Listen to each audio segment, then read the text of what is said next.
Cloud 8. How is the subject? Dr. Roberts asked. All is well, sir. Project Q is doing just fine. Good, and how was Z's transition? The scientist looked nervously up from his tablet at the doctor. Dr. Roberts raised an eyebrow. The subject wasn't dead, but there was some sort of complication. That's what Dr. Roberts read from the man's face. Something inside him told him that another one of Z's complications had come up, and despite the frequency of them, he was still afraid of being surprised. We're not sure how to describe it. He isn't fighting the process, but he isn't making it any easier either. His brain activity is high, most likely he is dreaming, but the chart reads he is still awake. He definitely can't be comatose, but we're thinking he might be heading that way. Take me to him, Dr. Roberts ordered. The scientist led Roberts through various hallways, babbling incoherent jargon in the hopes of settling Dr. Roberts, but it wasn't going to happen. Roberts disliked complications of any sort, even if they weren't negative. Anything not expected becomes a move against his project eventually. Whatever this complication was, it had to be dealt with, and as soon as possible. Soon they entered the room containing two large chambers. One chamber had 3 lab coats fiddling with the buttons and pads, but the second had a crowd of 7 attending to the subject. Roberts could guess where the problem child was. Morrison, explain. Roberts ordered one of the scientists. Sir, the subject is being controlled by his subconscious. Morrison, a bulky scientist, started. His primary thoughts have taken control, his instincts. Our sedatives can't seem to put them to sleep.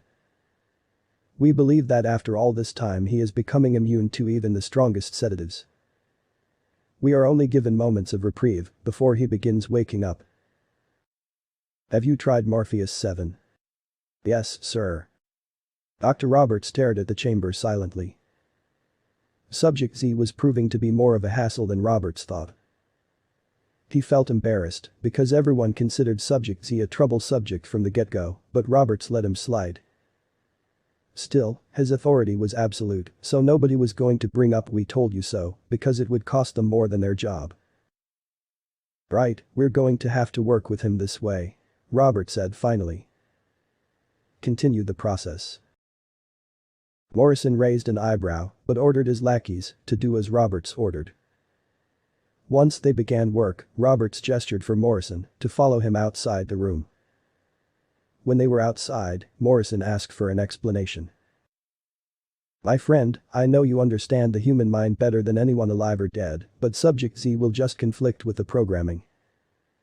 We need baseline brain activity, preferably as little as possible. We need them so close to death to build the foundation of a Sentinel's programming. Continuing will be like building on sand. His mind is too active. Dr. Roberts was silent as Morrison voiced his concerns. He already knew what to say. I know, Roberts sighed. But I believe this is the best we're going to get with Z. Q is the perfect subject, meaning there isn't another one like him out there. Z is the closest we could find, and it will have to do. We will keep a close watch on him in his first year, but I have a feeling his subconscious won't fail him ever. The feeling? Yes, Morrison, a feeling. Half this job is based on feelings. If not ours, theirs. We've come this far with Z, which is more than can be said of our previous subjects. We can only accept what we can't change and push forward. Morrison stared at Roberts for the longest moment, analyzing him. Eventually, Morrison buckled with a resounding sigh.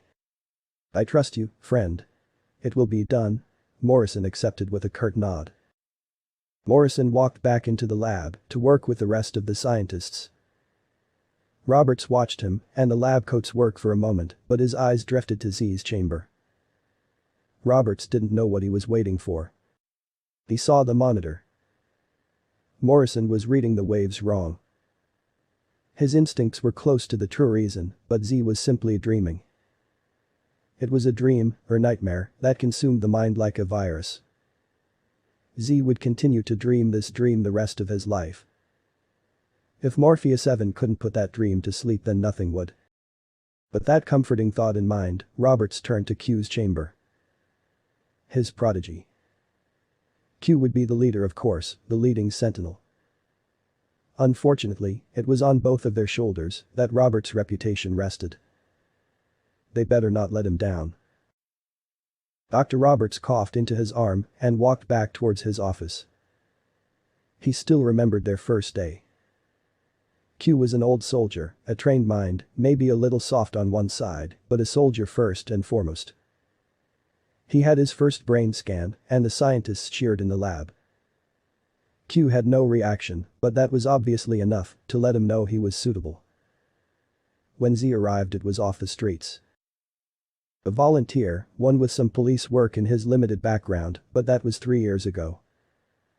Z's personality was informal, and often his methods were questionable at best, but to Roberts they were pure genius. Yes, Z often caused more trouble than anyone would like to admit, sometimes his worth was called into question, but 2 sentinels were needed. Dr. Roberts sighed and sat down behind his desk, crunching numbers and monitoring the subject's vitals from his monitor. If the process continued further, these men would be pushed to their death or to becoming perfectly brainwashed. At least, that's what the generals and chiefs knew.